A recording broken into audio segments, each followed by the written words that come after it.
Hello everybody and welcome back to Expert Examiner IELTS. My name is Glyn and in this video we're going to do some feedback on the US presidential election. No, just kidding. We're going to do some feedback on another IELTS writing task, this time an IELTS writing task 2 again. So we start as always by checking the question. We really want to make sure that we understand the question, and understanding the question will help us to make a correct structure for our writing. So let's have a look.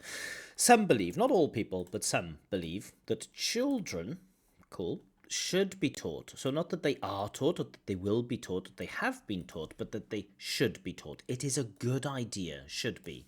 It is a good idea to teach children. Children should be taught to give speeches and presentations. So two things, speeches and presentations. Now, those two things are very linked. They are both forms of public speaking.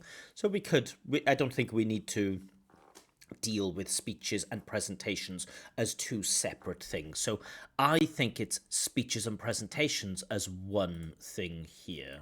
So let's call it, they should be taught not speeches and presentations, but speeches and presentations. At least that's how I interpret it.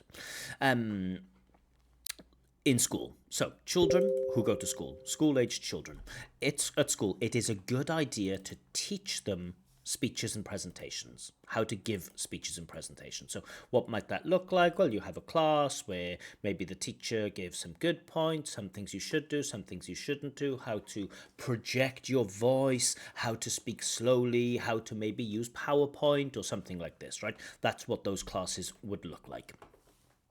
Why is this? Why do some people think that it is a good idea to teach school children how to give speeches and presentations? So why do some people think that it's a good idea?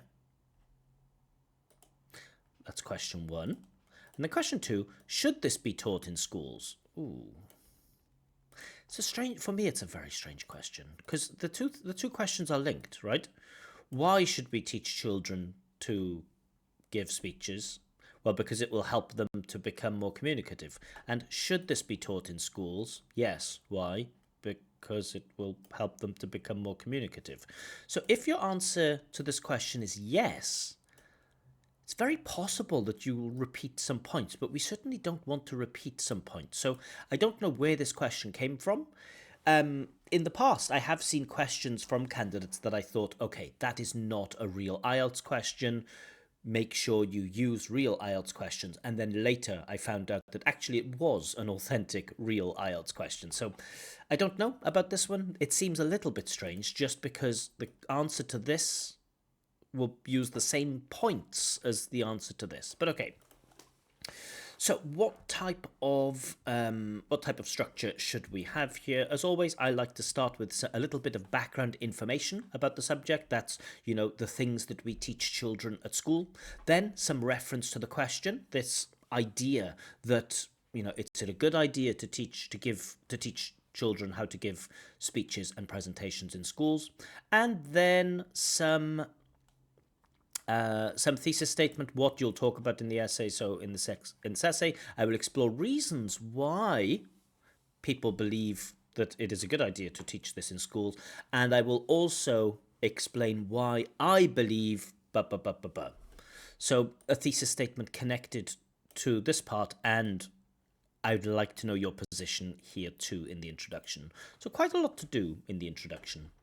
Then simply body paragraph 2 will be explaining why some people believe this. Body paragraph 2 will be discussing whether you think this should be taught in schools. And then conclusion will be some type of, maybe a summary of the main ideas.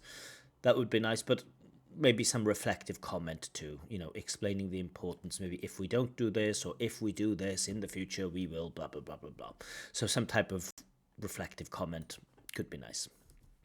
But okay, let's see how the candidate approaches this. First thing I want to check is the number of paragraphs. Really, there should be 4 here. We have 1 paragraph, cool. 2 paragraphs, good. I like that the body is longer than the introduction, great. Body paragraph 2, which is paragraph 3, cool. That's also quite a long paragraph. Really nice balance here. And conclusion is short, cool, perfect. So the balance, just how it looks, you know, the introduction and the conclusion are more or less the same size, and they are smaller than the body paragraphs. Cool. Looking at word count here, it looks to me like 260, maybe 270. Let's check. 274, great. So we're right in that golden zone, 274, fine. So the balance looks nice. The word count looks nice. Let's see if we get good language too. So there is a suggestion that children should get education to learn. Yeah, I don't know. Get education to learn feels to me a bit tautological. Should get education about how to give speeches, or should learn how to give speeches. So get education to learn just feels a little bit strange. Should get education to learn how to give speeches and organize presentations in school. Cool. So this in school is not about how to give speeches and organize presentations in school. It's get education to learn in school. Cool. At school, in school, both are fine for me.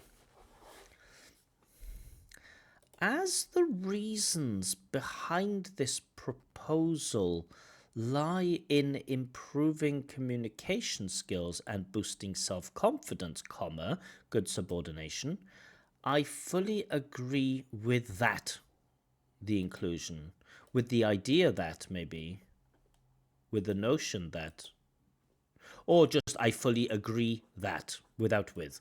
I fully agree that the inclusion. So not I agree with that. I agree with the idea that, or I agree that. The inclusion of public speaking in the school curriculum can be a change for the better. Okay, so I see a candidate is really working hard to paraphrase. Candidate is really working hard to use good language, and there certainly is a lot of good language. The reasons lie in. So this is really nice. I guess it's like, it's kind of idiomatic, but not in an academic, not in a non-academic sense. So fine. Reasons for this, behind this proposal, like this reasons behind something, a lot of good language. Boosting self-confidence, cool, this is good language. So the language here is very good. School curriculum, very, very good in terms of vocab. Little bit of a problem here with the grammar, little bit of a problem with tautology, but my main problem is that maybe, yeah, there's no, let's just have a look. There's a suggestion that children should get education. Okay, maybe it's okay. We get some little bit of, we get a reference to the question. There's no background information, but that's not essential. It's not critical. We get background information, and we get a brief, we get kind of an overview of why this is. I don't feel like we need explanations why in the introduction. I feel like that's not the place for the introduction. The body paragraphs really should be where the content lies, but okay. And we've seen the candidate's position. So actually, yeah, I'm okay with the introduction.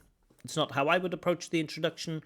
I prefer to give background information. I don't like to give away too much in the introduction. I don't like to explain the reasons why in the introduction, but it's okay that the candidate has done this. So far we're doing well. Okay, good. Looks like we have a good topic sentence here. One of the main reasons why students should be taught public speaking revolves around. I don't know about revolves around. It's okay, but the main reason revolves around. And again, the enhanced expressive skills. I just feel like this is an attempt to use very difficult language, but through that difficult language, you've kind of lost the communicative achievement. I don't know what it means when you say the reason why they should be taught public speaking revolves around the enhanced expressive skills. I think the idea you want to say is one of the main reasons why students should be taught public speaking is that it can make students more communicative speakers, or it can make students better communicators. Maybe. That's much clearer than revolves around the enhanced expressive skills.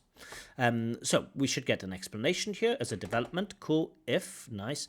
If students in school bear responsibility for, again, candidate is really trying to use, and it is good language. I don't know which color to make this, maybe blue. But it's good. It's a good collocation. They bear responsibility for doing something. But when we talk about educating children, that isn't the same as children bearing responsibility for giving speeches, right? That those are two very, very different things. School children don't bear the responsibility for learning maths. That's just not, the correct usage of bear responsibility for. So it's clear to me that the candidate is an ambitious user of vocabulary. And so typically with more ambitious users of language, we tend to run into a few more mistakes. But okay, or a few more inaccuracies. Bear responsibility for giving speeches and presentations. Okay, zero conditional. Yeah, okay. They need rehearsals as training with others. Oh. They need such... Okay, so I'm hoping that this part will explain this enhanced expressive skills. Let's see again. If students in school bear responsibility for giving speeches and presentations, they need such rehearsals. So such is a reference word, but I don't know what it's referring to. You haven't mentioned these kind of rehearsals before. So they need such rehearsals as training, or rehearsals such as training, maybe?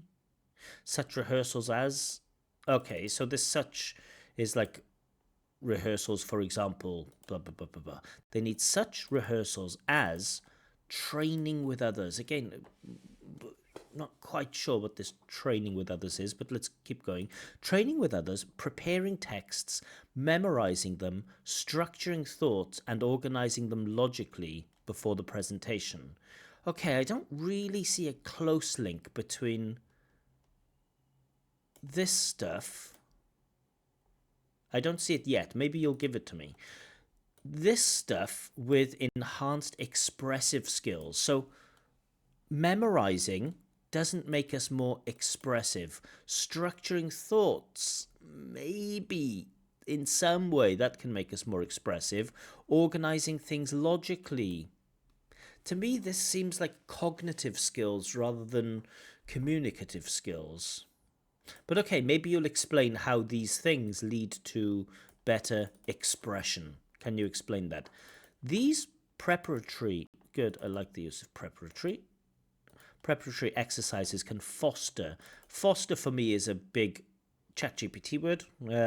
I don't think this candidate has used ChatGPT, although it's incredibly accurate. This work is incredibly accurate in terms of grammar, apart from this part.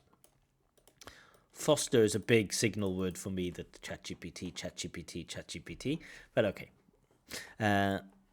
These preparatory exercises can foster interpersonal skills. Okay, but can they?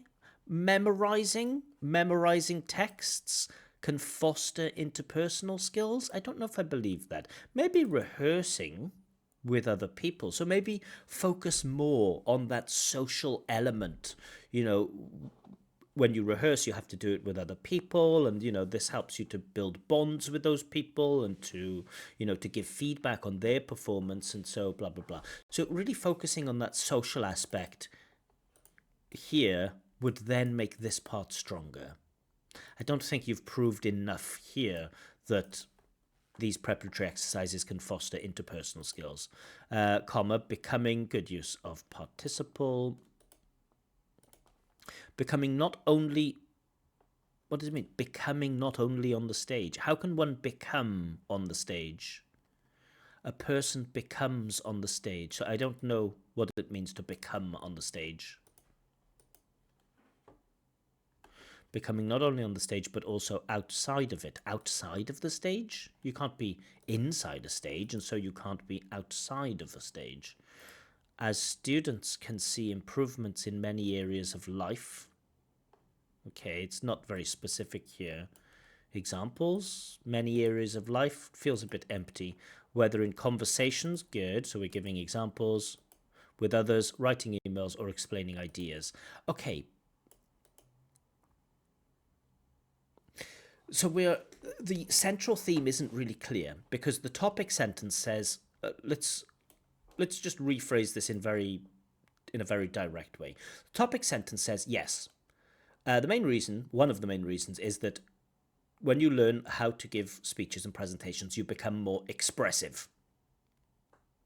For example, you have to rehearse with others, prepare text, memorize them, structure your thoughts, and organize your thoughts logically. Now, to me, many of those things aren't really connected to being expressive. And then it says that these preparatory exercises, so good signposting language, reference word, these preparatory exercises, which ones? Rehearsals, preparing text, memorizing, foster interpersonal skills. I just don't believe that memorizing texts fosters interpersonal skills. And that these skills can be used not just on the stage, but also outside of life. Okay, the interpersonal skills can be used outside of life in conversations, writing emails, or explaining ideas. Cool, I get that. So my biggest problem with this paragraph is just that in this underlined part, you have just a few things that are part of this learning that aren't really connected to being more expressive or being interpersonal. But okay. But I have to say that the vocab is very, very strong. Grammar, we have a little bit of strange grammar and maybe a bit of strange vocab to becoming on stage, outside of the stage, just feels like incorrect vocab. So a lot of good vocab with a couple of slips, very, very, very accurate grammar with a nice range of structures and sentences. Cool. So body paragraph 2 should this be taught in schools? Should we teach speeches and presentations in schools? Okay, candidate seems to be answering one question, right? One of the main reasons why, another major advantage of. So this task asks us two questions. And so in body paragraph 1, we want to say why some people believe that children should be taught to give speeches. And body paragraph 2 is asking you, do you think this should be taught in schools? But your approach is as if there's just the one question, why is this? Yeah, so it's just a bit strange. So we want some personal language here. But anyway, another major advantage of, cool, another major advantage of, very nice, of public speaking. Well, we're not talking about the advantages of public speaking. We're talking about advantages of teaching public speaking. So there is a small difference there. Let's just make that orange. Can be an increased confidence. So an increased confidence. I don't like increased confidence is just better. I feel your pain with articles and uncountable nouns. I understand. It's just painful. I don't mind so much about this mistake. I do mind about the wording. I just think it could be worded so much more clearly. In an attempt to use complicated language, again, you are losing your communicative achievement. Isn't it much nicer to say another major advantage of teaching public speaking is that it can increase confidence in pupils? Isn't that just much more understandable? But okay. When students give a talk in front of an audience or the audience, but not just audience, they try to showcase their ability. Again, this heightened language. It's okay. Showcase is a nice word, but I just don't know. Is it really academic here? It feels like the candidate is trying so hard to use complex vocab. They try to showcase their abilities much better. Better than what? Than each other, maybe? But I don't know this comparative. Don't know what it really refers to. Comma, which can normally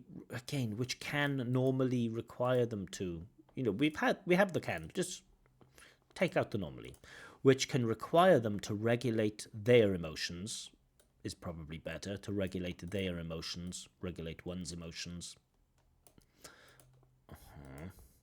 Confront fears and overcome stress. Okay, do I buy this?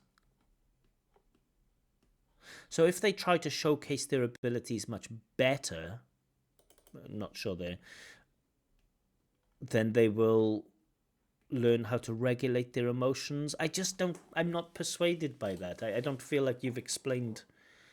I don't really see a strong connection between, okay, if you have to talk in front of an audience, then you must regulate your emotion, confront fears, and overcome stress. You have to explain that better. And a way to do this is by saying something like public speaking is a major fear for many people, and learning how to overcome such fears is a useful life skill. So when we teach children to do this from a young age, they get used to, or they become accustomed to, facing their fear in a controlled, safe environment. That's explained much more clearly. So the presentation of the ideas, and again, I'm treating this as a high level writing task, so I'm picking on a few details because the candidate said they want to get an 8 in writing, so I'm trying to give those, like, marking it through the lens of a band-aid. Okay, these practices, which practices, I guess, regulating emotions, confronting fears, and overcoming stress, these practices in turn take much time and preparation. I don't know what you mean here. So, as a result,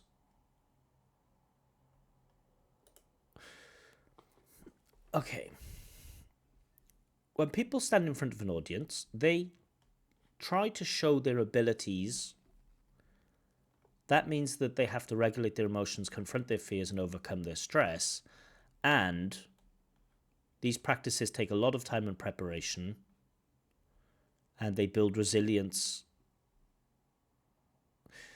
Yeah, so there's a problem here with gaining self-confidence. The person gains the self-confidence, but you have these practices as the subject. So you're saying that these practices gain self-confidence. They don't. These practices help students to gain self-confidence.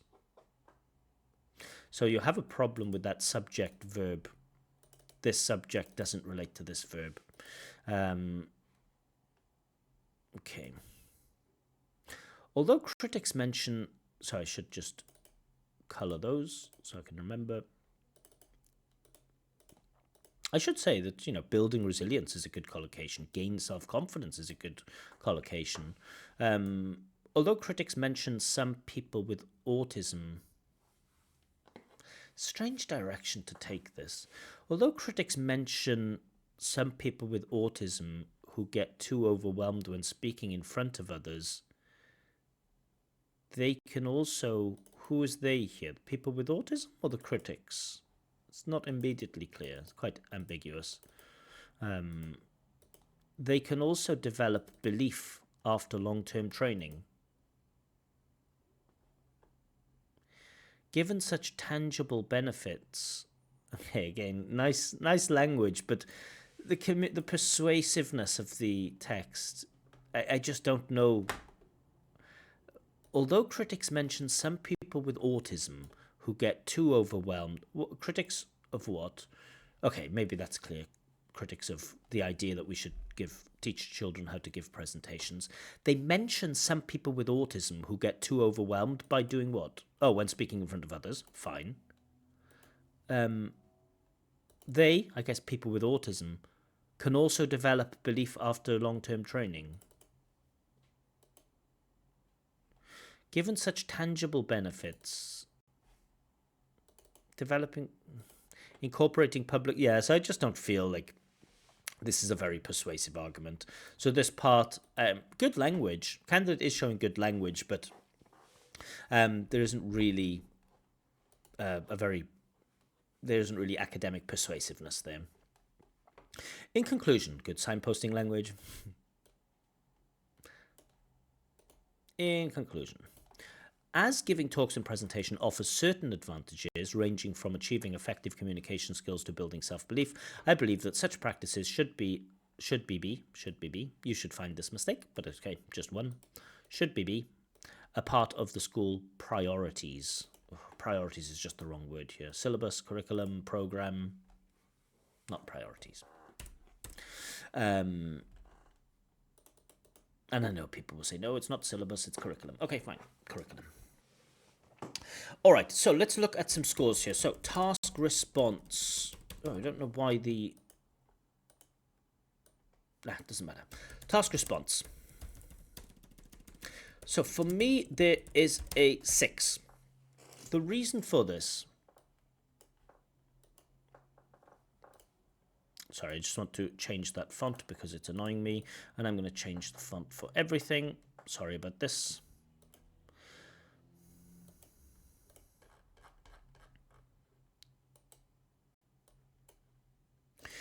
All right. Task response 6. Now the reason for me is a couple of things. Firstly, you've approached this like it's a one question. So it's not, it's 2 questions. One paragraph should be why is this, and the other paragraph should be should this be taught in schools. So you haven't really approached it perfectly. The second reason for this is just the lack of academic persuasiveness. Your language is very good, but it doesn't really satisfy me. I can't say I'm fully informed, and I'm not really fully persuaded. I don't really feel like you've explained your ideas with a lot of skill. However, task response 6 is okay. Coherence and cohesion. For me, there is enough for a 7. Again, this paragraph is just a bit odd, but there is a natural flow, right? We do get very nice balance. We get a clear introduction, 2 body paragraphs, and a conclusion. The conclusion offers a nice summary of the points. There are a lot of discourse markers there, a lot of reference words. Some of the reference words are a little bit strange, like they. Are you talking about critics, or are you talking about people with autism? Then there are some other problems with... There was another problem with the reference word too. I think it was that such. Not such was okay. So yeah, in terms of those reference words were okay. Discourse markers, nice. We get some nice things with another major advantage. So I really like the way that this paragraph is linked to this paragraph.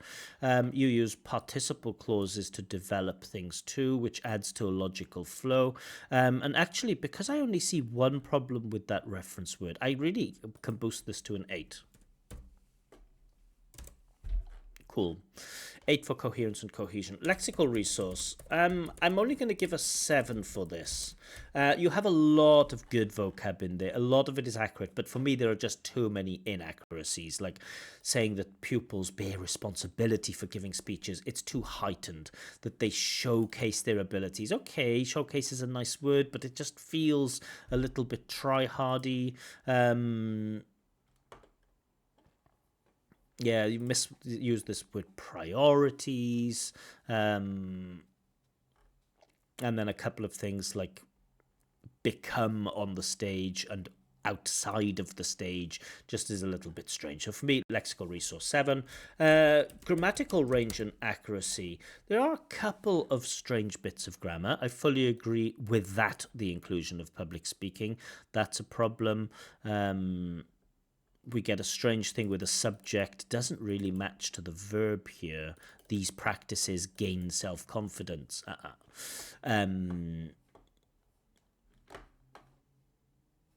Yeah, so that's a bit odd grammatically. But there is a very nice range of structures. Probably...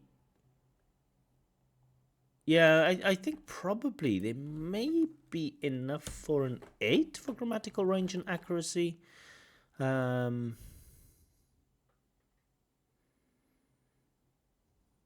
Yeah, I think there's only a couple of those mistakes. Everything else in terms of grammar is fine. So the big problem you have is just this task response. And again, this is like academic skills. I think your English level is very strong. Your vocab is strong. Your grammar is strong. One thing I will tell you for your vocab is try not to try too hard. It's very, very clear to me that you are really desperately trying hard to use so many different words when simpler versions can work.